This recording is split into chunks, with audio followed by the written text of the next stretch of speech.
Hello, my friends, and welcome back to my channel. It is Wednesday, and on Wednesdays, we talk about my weigh-in and we chat about the weekly weight loss topic. This was weigh-in number 2 for my month of no tracking, so let's see how I did.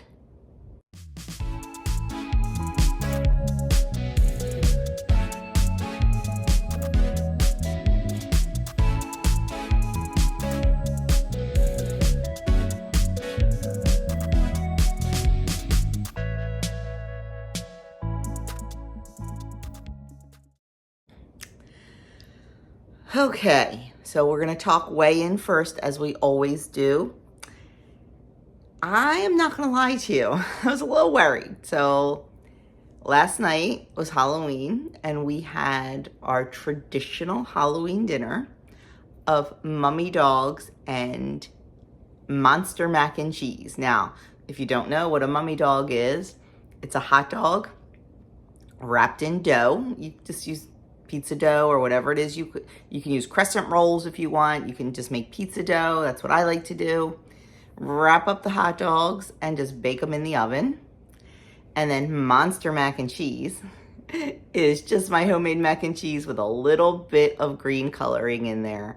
I have some food colorings that I bought last year at Christmas that are all natural. They don't have any artificial dyes in them.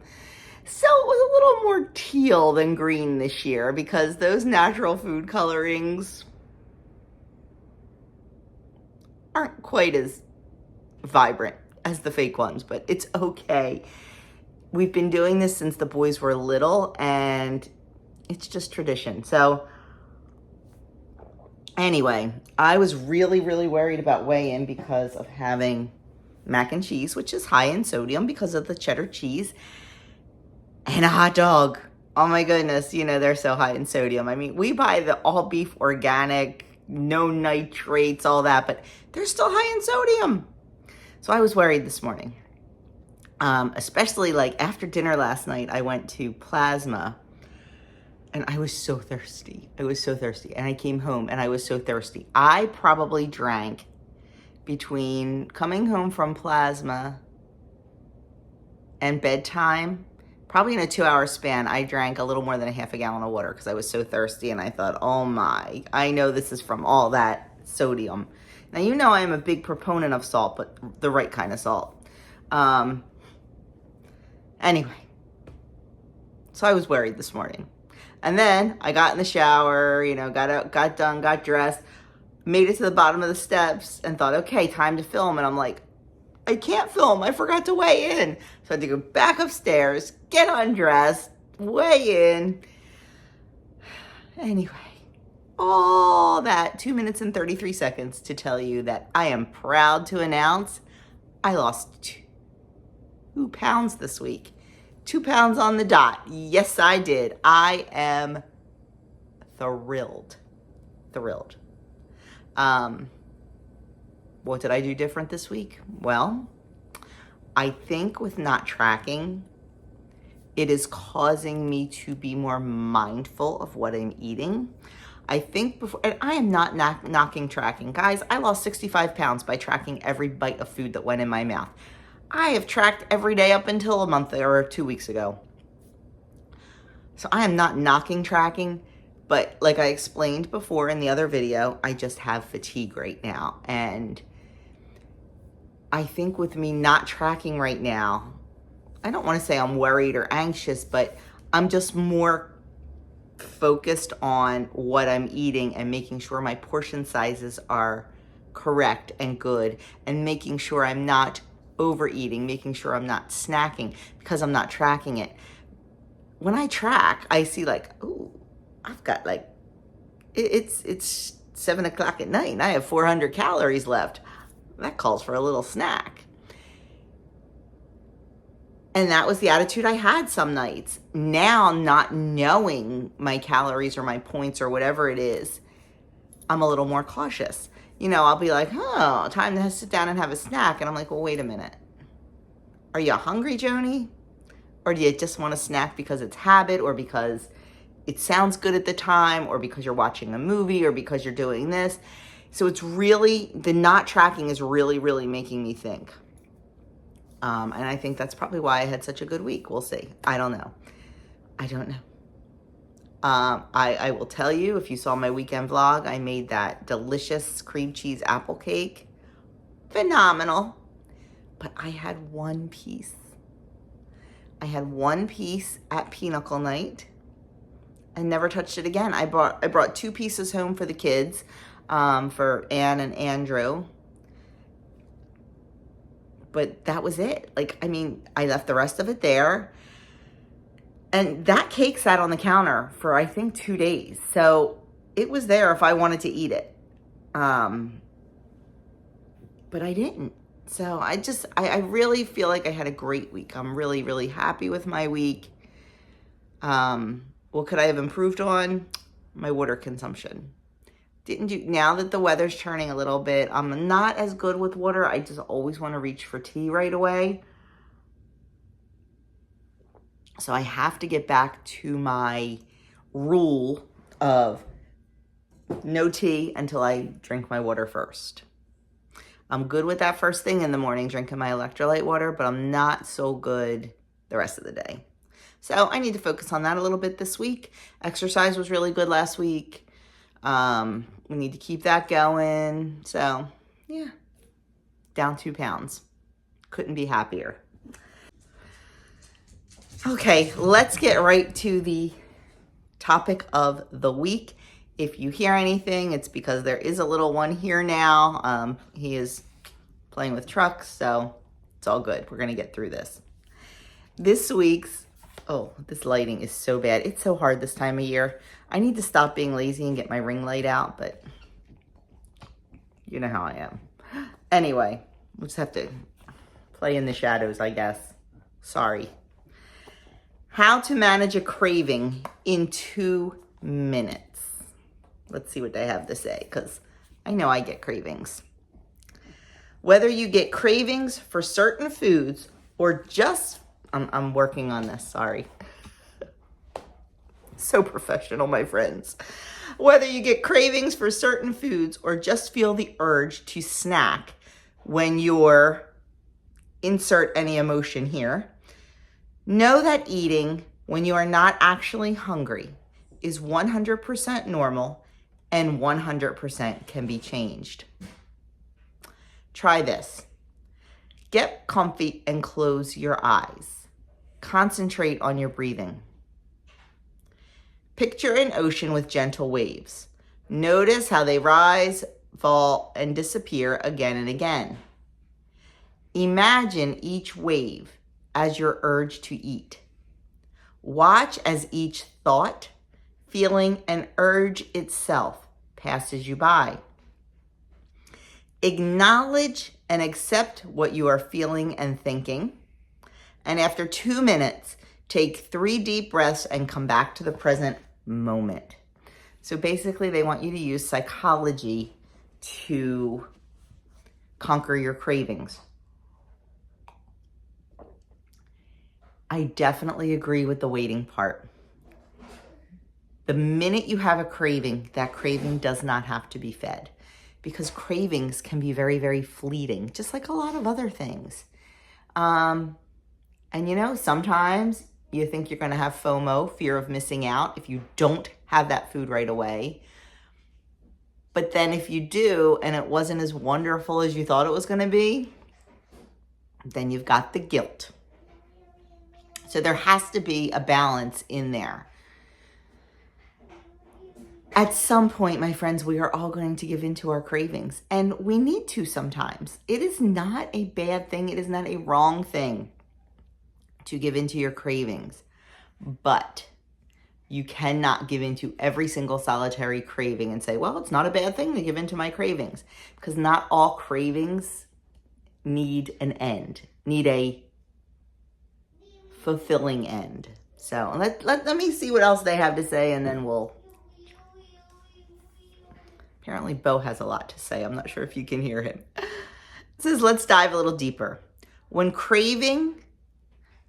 a craving or a certain emotion washes over you, the urge to eat can be intense. like all encompassing, can't focus on anything else, loud. That type of not physically hunger, called external hunger, is a lot like a wave. It builds and builds and then peaks. But pausing to feel that drive to eat, to accept it and let it go, can help you get over the crest and allow that wave to pass without eating. We call it surfing the urge. And the more you practice this meditation, the weaker future waves might be. External cues to eat and drink are everywhere. Yours might be a place, meaning going to your friend's house may mean cocktails. It may be a habit. TV time equals snacks. We'll talk about my habit. Or an emotion. Stress may make you crave carbs and carbs and carbs alone. You can't always avoid these triggers, nor must you try to. This mindfulness technique helps you decide how to respond. Sometimes that's waiting for the urge to pass on its own, and other times it may be honoring the craving. Either way, the awareness can help you better stay on track. So definitely, it's an external hunger. And by external hunger, if you've never heard that term, it's like head hunger. You are truly not hungry. Your belly is not growling. You just ate dinner an hour ago type of thing. It's not a real physical hunger. It is a mental hunger.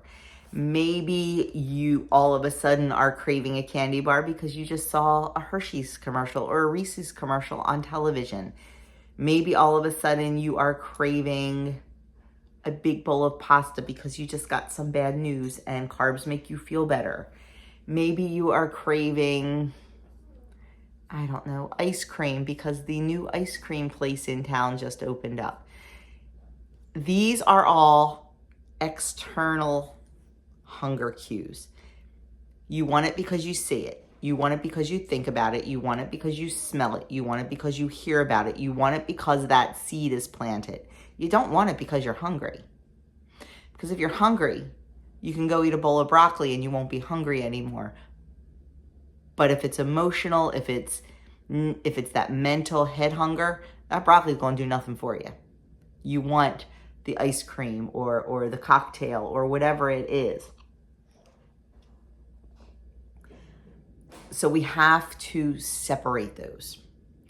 And their feeling is doing it with that meditation, with the wave. And that's a pretty cool analogy, actually. Just sitting there and thinking, okay, here comes the wave. I want it so bad. Okay, we're at the point where I just have to have it. That wave is cresting. And then, just like the ocean, the wave starts coming down. You really start thinking about it. Why do I want it? Do I want it just because, advertising? Do I want it just because? Stop and think why you truly want it. Taking this break, taking this time out, and not running to the cabinet or running to the refrigerator or the freezer is going to give you time to think about it. It's going to give you time to come down off of that, I must have it, and think about it. Now, who knows, after this little exercise, after thinking about it, you may still want it. My personal recommendation is to do it again. And after about 15 minutes of debating with yourself, if you still can't get it out of your mind, then you may have to just satisfy that craving. I would try satisfying it very small. Like, let's say, I'm going to use ice cream as an example because it's my kryptonite. Let's say, okay, we got to have the ice cream. So we get in the car and we go down to our favorite ice cream shop. And I've talked about it before. When you get there, that craving is so strong and you see your favorite flavor on the board and oh my gosh, you're so excited. Stop and think though. Do you need that large cone, that triple dip? Do you need that large container of ice cream? No, you don't. Get the extra small, because I'm going to tell you that craving is going to be satisfied in those first 3 or 4 bites because it is going to be delicious. It is going to be exactly what your body wanted. It's going to be exactly what your head wanted. And after that small amount, you are going to be able to do that exercise again with the wave, and you're going to be able to come down because you satisfied that craving. Getting that 3 scoop or that extra large, your craving's still going to be satisfied within the first couple bites. And then the rest of it, I know you think I'm crazy. I know you do, but just try it. Try it. Try it. You don't need the big, huge ice cream. Satisfy the craving with the minimal amount that you can. Now, I'm not going to lie. If you have that extra small or that baby cone or whatever it is, and you're still craving it, my advice is to not go back for more. My advice is to look deeper into why you're still craving it. And sometimes we just have to put on our big girl pants and say, no, I had the ice cream. It was delicious. I tasted it. I smelled it. I felt it in my mouth. I enjoyed every bite. I did not just suck it down so fast that I didn't even think about it. You need to take time. You need to think about it. And if you do that and you still want it, that's when you have to step up and say, okay, enough is enough. I can make every excuse in the world why I need more, but I'm not going to. I ate it, I enjoyed it, and I need to make it satisfy that craving. Guys, we can come up with every excuse in the book. And that's what they are, they're excuses. Sometimes there's reasons, but sometimes there's excuses. And if you had insert food here to satisfy that craving, and if you had, I'm not saying 1 bite. 1 bite probably won't do it. But if you had 4 or 5 bites, if you had the extra small, you need to just say, you know what? Yes. I'm not going to make the excuse that, well, I'm still craving it. You need to work on that, because we need to feed our cravings in a healthy, sustainable way. And that is not having the extra large ice cream every time we want it. That is not drinking the entire bottle of wine every time we want it. That is not, going back for seconds and thirds and fourths of our favorite dinner. We need to make a plan, not an excuse. And let me tell you, I'm sure we can all make excuses. I'm sure I have. But that's when we need to woman up, man up, woman up, whatever it is. And remember why we're doing this. Remember why we're in this journey. It's not easy, and I'm not telling you it is. I'm not. But once you start practicing it, it does get easier. And I'm going to tell you, I know for me, my craving for ice cream is really few and far between now.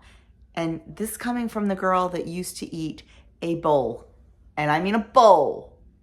I'm talking at least 2 cups of ice cream every single solitary night of my life. And now, maybe once a week, maybe once every 6 weeks, we'll go and I'll either get an extra small or I'll get the tiny cone. It's this big and it's got about 2 tablespoons of ice cream. And I'm going to tell you, it satisfies me. And I think another reason it satisfies me is because I go for the good stuff. If I was buying like the diet ice cream, I don't think it's going to satisfy me. It's not ice cream. There's probably no cream in it. And that's what ice cream is. It's cream. It doesn't taste as good. We can tell ourselves it does. It costs a fortune, and it's full of chemicals. And I could probably eat an entire pint of that, and I'm not going to have the satisfaction as having real, true, good, delicious, high-quality ice cream and just having the half a cup. I know for a fact because I've done it. So look at what you are craving and look at ways that you can truly satisfy that craving. If I'm craving a pretzel rod, a carrot stick's probably not going to do it. I love carrots and I love carrot sticks and I eat them all the time.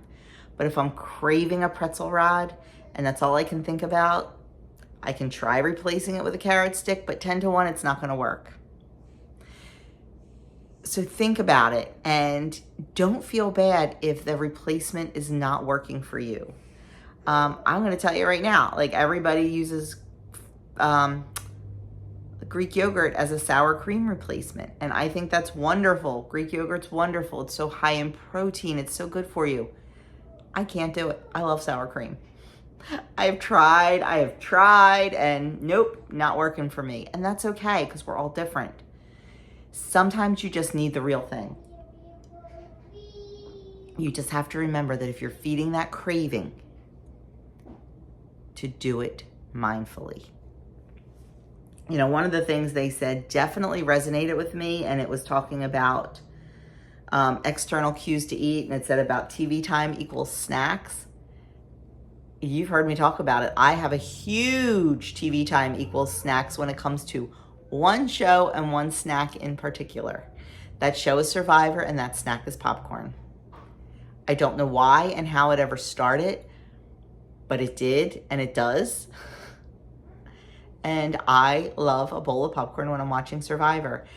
And Survivor's on every Wednesday night. And I would say every third or fourth Wednesday, I give in and I have the bowl of popcorn. The other weeks, right away, I think, 8 o'clock, make the popcorn. And I think, wait a minute, stop. Do you really want the popcorn or is it a habit? And I'm thinking, you know what? I'm really not in the mood for popcorn. I'm still full from dinner. I'm not hungry. I really don't want the popcorn. It's just triggering something in my brain. Survivor equals popcorn. It took me a while to realize this. It does not happen overnight, my friends. It does not happen overnight. Don't beat yourself up over it if it's something you're struggling with. Just try to put it out there in the forefront. Try to truly, before you reach for the food, reach deep in your brain, reach deep in your heart, and come up with why you are doing it. Are you doing it for hunger? Are you doing it to feed a craving? Or are you just doing it out of habit, out of stress, out of whatever? Think about it, work through it, and if you can work through it, excellent. If you can't work through it and 15 minutes later you're still going, I need the popcorn, maybe make half a batch. See what happens. But sometimes the cravings have to be fed. You are not bad. You are not wrong. You are not weak. It happens to everyone. But if you choose to feed the craving, try not to feed it with the extra large. Baby steps, my friends. Baby steps. So they said, 3 fast facts. Cravings are usually brief, relatively predictable, and most importantly, defeatable. Stepping back to observing a craving allows us to recognize it as a moment that will pass, and generally it will. Sometimes it's not. Sometimes you're just going to have to go for it, but most of the time it will pass. Each time we don't eat in response to a craving, future urges tend to be less intense and subside more easily. Or if you do need to give in to the craving, they are fulfilled easier with a smaller amount. Yes, they are. I know it seems foreign to some of you. I know it does, but please trust me on this. Practice it and you will be amazed. You will be. So that is it, my friends. That is it for my weigh-in, down 2 pounds this week. That is it for the weight loss topic of the week. And that is it for me. I am out of here. I am going to go make breakfast with my little buddy, and we are going to play with trucks and cars and tunnels and bridges and all that fun stuff today. So thank you so very much for taking time out of your busy day to spend it with me. I truly, truly appreciate that. I know We are all busy, and just the fact that you spend a little bit of time with me really does mean a lot to me. I will leave a couple old videos linked right here. If you've never seen them, you can just click on them and go and watch them. If you haven't already subscribed, I would love you to hit that subscribe button. It is completely free and it helps out my channel so very much. Like, comment, all the good stuff, my friends. And that is it. I will see you all in my next video.